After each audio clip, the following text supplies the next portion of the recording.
Government सभी बिहार दीजिए।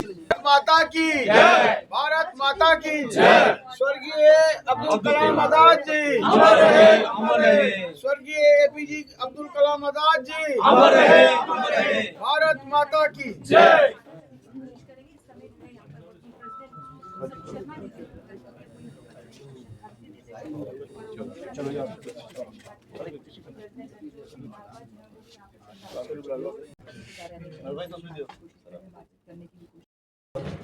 पूरा देश उस महान विभूति को जो है वो याद कर रहा है।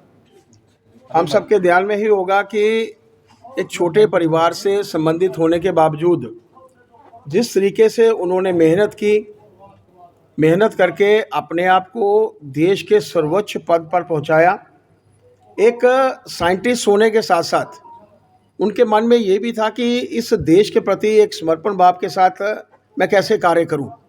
उसी के अंतर्गत उन्होंने एरोस्पेस साइंटिस्ट होने के साथ साथ जिस तरीके से हम सब जानते भी हैं कि जब पोखरण सेकंड विस्फोट किया गया था, माननीय अटल बिहारी वाजपेयी जब देश के प्रधानमंत्री थे, उस समय भी वो एक प्रमुख कोऑर्डिनेटर के नाते जो थे वो वहाँ पर मौजूद थे और उनके माध्यम से ही ये कार्य जो था वो संपन्न हुआ, सफल हुआ।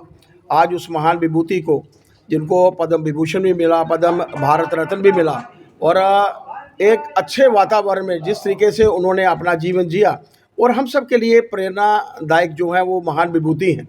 क्योंकि उस महान विभूति से हम सबको प्रेरणा लेनी चाहिए कि कोई छोटा बड़ा नहीं होता। जब देश के सर्वोच्च पद पर रहने के बावजूद उनके मन में यही था कि मेरा भारत जो है वो सशक्त होना चाहिए, मेरा देश सशक्त होना चाहिए, और एक विकसित भारत की कल्पना जो उस वक्त उन्होंने की थी, आज देश के प्रधानमंत्री नरेंद्र भाई मोदी जी भी उसी तरफ अग्रसर होकर काम कर रहे हैं। मैं रणजोत नलवा जी को बहुत साधुवाद देना चाहता हूं कि उन्होंने अपनी टीम के साथ मिलकर एक भव्य कार्यक्रम का आयोजन किया।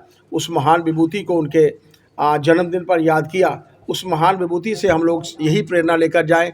कुछ जो अछूते कार्य, जो कुछ कार्य वो अपने जीवन में नहीं कर सके, या जिन कार्यों की उन्होंने कल्पना की थी, उन कार्यों को करने में हम सब सक्षम हो, सफल हों, ऐसी अपेक्षा के साथ मैं माइनॉरिटी मोर्चा को पुनः साधुवाद देता हूं। जय भारत, जय हिंद।